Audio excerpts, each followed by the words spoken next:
Welcome to today's deep dive. We're going to explore the psychology of money. Oh, interesting. Yeah, it's not about like interest rates or the stock market, those numbers. Right. It's more about like our brains and our emotions and how that affects how we handle money. The hidden stuff, right? Exactly, the hidden stuff. Like, why do we do things with money that seems so crazy later on? Makes you wonder. Yeah. So, to help us unpack all of this, we're using this book by Morgan Housel. Okay. It's called The Psychology of Money. Heard of it? It's full of like stories and examples and, well, I guess insights is the word about why we do what we do with money. And it's a good book, too. Really gets you thinking. Definitely. So one of the big ideas, and you might know this already, Yeah. it's that being good with money, it's not about being smart, like book smart. I see where you're going with this. It's about behaving smart. Ah, yeah. Choices, habits. Yeah. Like, remember that story about the guy, the executive who smashed that hotel lamp? Oh, yeah. The one where, what was it, $500 lamp? Something like that. And then what did he do? Like, threw $5,000 at the manager. Like, here's your money, pal. Wild, right. And guess what? That guy ended up broke. Broke. Goes to show even geniuses can mess up with money. It's true. Brains and money, sometimes they don't mix. Not enough. No. It's like that story about Ronald Reed, the janitor. Didn't he end up with, like, millions? $8 million Wow. just by, patiently investing. Patient investing and a simple life. Yeah. Wild. Makes you think, doesn't it? Definitely. There's another point in the book I found it really interesting. It's about how our own past experiences shape how we think about money. Oh, like our childhood or younger years. Exactly. Like our brains, they kind of rely on what we've seen and done. Our own little world, right? Yeah, even if it's just a tiny piece of the whole picture. Yeah. So someone who lived through like the Great Depression, Oh, wow. Yeah. they might be super careful with money, always afraid of losing everything. Makes sense. Scarred by that experience. Right. And then you have someone who grew up during the dot-com boom, the 90s. The 90s, yeah. Everything going up. They might be more, I don't know, comfortable with risk. Like they see the ups and downs as, I don't know, like a game. Opportunities. Opportunities. Yeah, that's it. So it's like almost like when you're born can I don't know, like set you up to think about money a certain way. Like financial programming from birth. Yeah, crazy. Right. It is. But it makes you wonder, what about the bigger picture? Like how we got to where we are today? Oh, you mean like the whole system? Yeah. Because it's not like it's always been this way. True. Howes, he makes this point that, in the grand scheme of things, we're kind of new to this whole modern money thing. Newer than you might think, index funds. They haven't been around that long. Less than 50 years. Really? Yeah. And this whole thing with, consumer debt. Oh, credit cards and all that? Uh-huh. All that, yeah. Didn't really take off till after World War II. Wow. It's like, imagine we get this super complex financial system. But no instructions. Exactly. No instruction. It's a good way to put it. So no wonder we mess things up sometime. We're all figuring it out as we go. Totally. But I got to ask you about this Bill Gates story. You know the one, right? Oh, yeah. How Bill Gates got so lucky. Lucky. Well, lucky in a way. I mean, obviously he's brilliant. Super smart. But to think, his high school, Yeah. it was one of the few in the world What?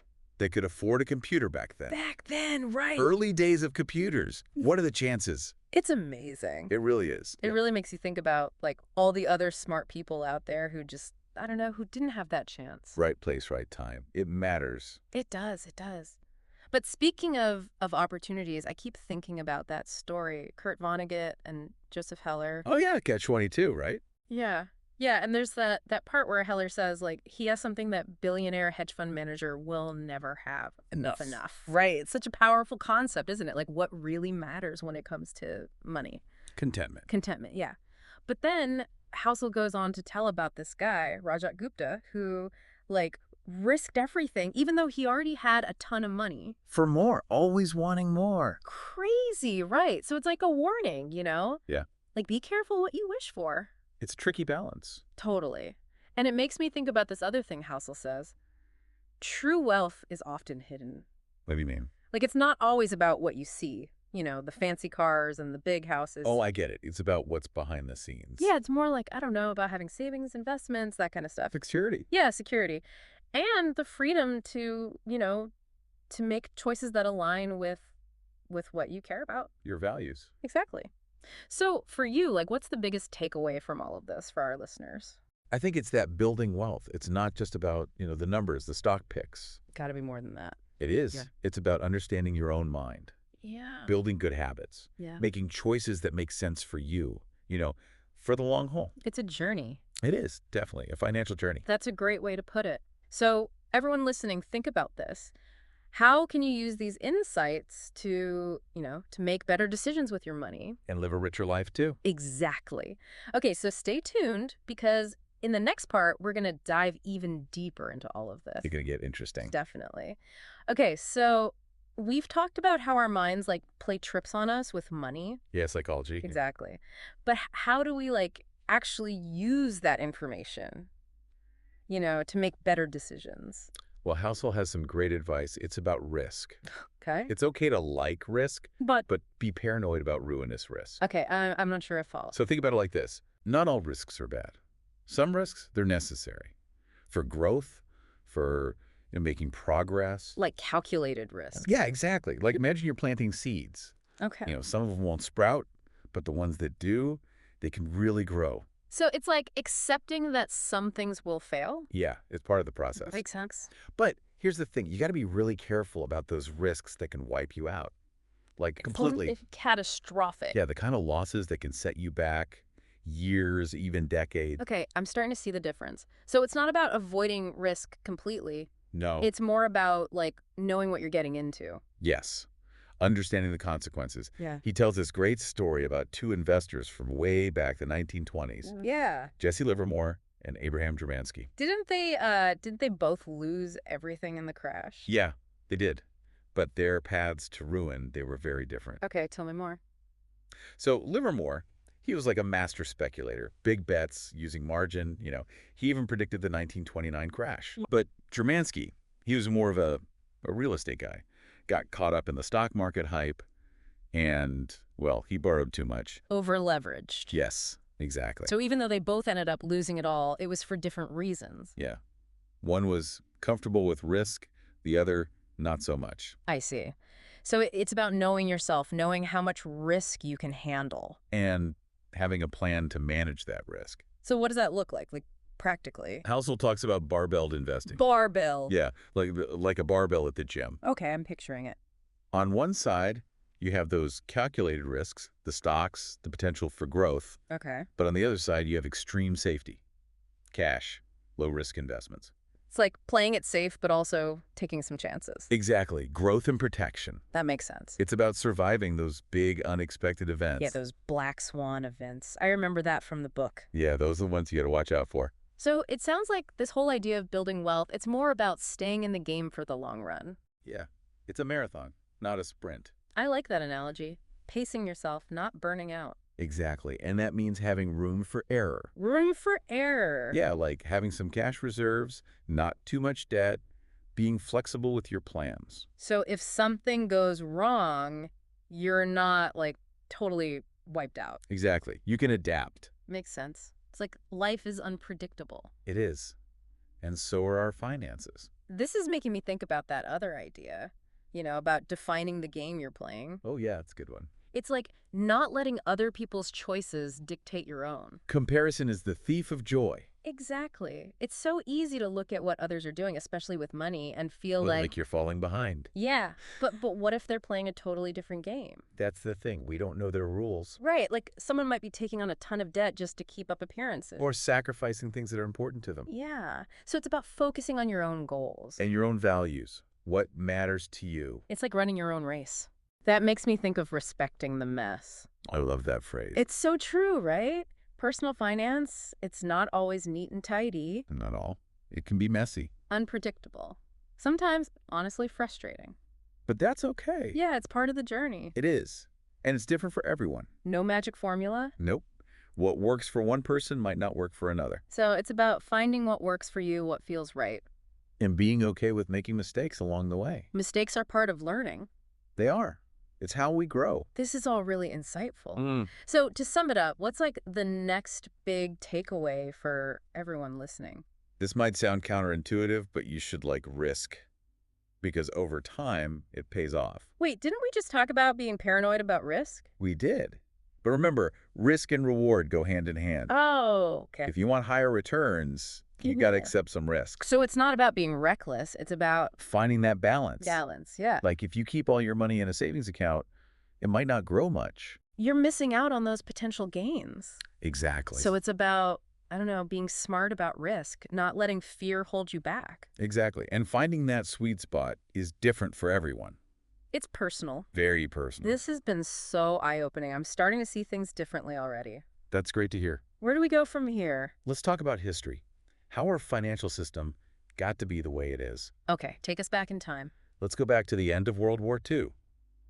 Lots of change happening then, lots of uncertainty. Okay, I'm all ears. I don't know much about that period. Well, after the war, policymakers, they made a big decision. Keep interest rates low. Low interest rates? Why? It was to encourage people to borrow money, which would boost the economy. So spending was the focus, not saving. Yeah. They wanted to avoid another depression. I see. And did it work? For a while, yeah. The 1950s, the American dream, that whole thing. Mm-hmm. Home ownership, rising incomes, prosperity. Interesting how those decisions made so long ago still affect us today. They do. Our system today, with all the focus on spending and debt, it's kind of a product of that time. It's like we're still using an old map. Yeah, exactly. It's important to remember that. Makes sense. But even back then, was everything really that rosy? Well, not for everyone. Income inequality started to emerge. And it's only gotten worse since then. Yeah, that's the trend. And wealth inequality, too. The gap between the rich and everyone else. It keeps widening. It creates all sorts of problems. I can imagine. It must be hard to, not compare yourself to others when you see that gap. It is. It's natural to feel envious, maybe even resentful. Yeah, why them and not me? Exactly. But it's important to remember we don't see the whole picture. Right. Maybe they're in debt up to their eyeballs. Or making sacrifices we wouldn't be comfortable with. So how do we deal with this? This inequality, this pressure to keep up? Focus on what you can control. Your own habits, your savings, your investments. Build your own fortress, so to speak. Yeah, it's your own journey. And it's about more than just money, right? Absolutely. It's about security, peace of mind, freedom to choose. Freedom, that's a good word. It is. Yeah. Freedom to do what you want, when you want, with who you want. Money can buy that kind of freedom. It can, if you use it wisely. I love that idea. So, before we move on, let's circle back to something we touched on earlier. Okay. Stories. Stories. Yeah. In finance, stories are everywhere. True. We're wired for them. Like all those headlines about the economy, about investments, about, making millions. It's all storytelling. It is. And it can really influence our decisions. It can. Yeah. But not all stories are equal. Right. Some are more believable than others. Exactly. Some are based on facts. Some are just, speculation. Hype. Yeah. So we got to be careful. The critical thinkers. Exactly. Yeah. Question assumptions, look for evidence, get different perspectives. Don't just get swept away by a good story. Exactly. And be aware of your own biases. Biases? Yeah, like if you've had a bad experience with investing, you might be more likely to believe those doom and gloom predictions. even if they're not based on much. Wow, I hadn't thought about that. It's easy to fall into those traps. So how do we avoid them? Be critical. Be aware. Be open to new information. Good advice. And that's what we're trying to do here, right? Yes. Encourage people to think for themselves. Love it. So I'm really curious to hear about Morgan Housel's own financial philosophy. Okay, let's get into that. How does he actually manage his money? So how does he actually manage his money? Well, he keeps it pretty simple. That's what really struck me. Simplicity and consistency. Okay, I'm intrigued. What do you mean by that? He's not into all those complicated strategies Mm. or, trying to time the market. So no day trading, no chasing those hot stock. Nope. He describes his portfolio as, well, basic. Basic. What's in it? His house, checking account, and index funds. Index funds. Okay. Anything else? That's it. That's it, really. For a financial expert. Yeah, he believes that for most people, the more complicated it gets, the riskier it gets. So trying to be too clever can backfire. Yeah, sometimes simple is best. But he also has this other thing, his independence fund. Oh, yeah, I remember that from the book. What was it again? It's like his safety net. Money he's set aside so he can make choices without worrying about, Money. Yeah, gives him freedom. So it's not for a specific goal, like retirement or something? Nope, it's just there. for peace of mind, for flexibility. That's smart. And he says you need a high savings rate to build that kind of fund, right? Right. He and his wife, they live pretty modestly. Even though they could, spend more. They could, but they choose to save instead. They understand the power of compounding. Yeah, those small savings can really add up over time. They really can. It's like magic. But does that mean, like, living a boring life? Yeah. No fun, no enjoyment? No, not at all. It's about balance. Balance, yeah. You can still enjoy life, but be mindful of your spending. So make choices that align with what's important to you. Exactly. It's not about deprivation. It's about intention. Does that mean everyone needs a super detailed budget? Not necessarily. It's more about being aware of where your money goes. Conscious spending. Yeah. Have a plan, even a loose one. Makes sense. So it sounds like there's no one right way to manage money. There isn't. It's personal. It depends on your goals, your circumstances. It's about finding what works for you. Exactly. And remember, it's an ongoing process. Things change. Life changes. You got to adapt. Flexibility is key. It is. It's about being able to adjust course when you need to. This has been so helpful. So for everyone listening, what are the big takeaways? Building wealth, it's not about following some rigid set of rules. There's no magic formula. Nope. It's about understanding yourself. Knowing what you want. And using money as a tool to get there. I love that. It's about empowerment, isn't it? It is. It's about taking control of your finances and ultimately your life. This deep dive has been amazing. Thank you so much for sharing all these insights with us. You're welcome. It's been a pleasure. To our listeners, thank you for joining us on this journey. We hope you've learned something valuable, something that can help you navigate the world of money with more confidence and clarity. Until next time, keep exploring, keep learning, and keep those deep dives going.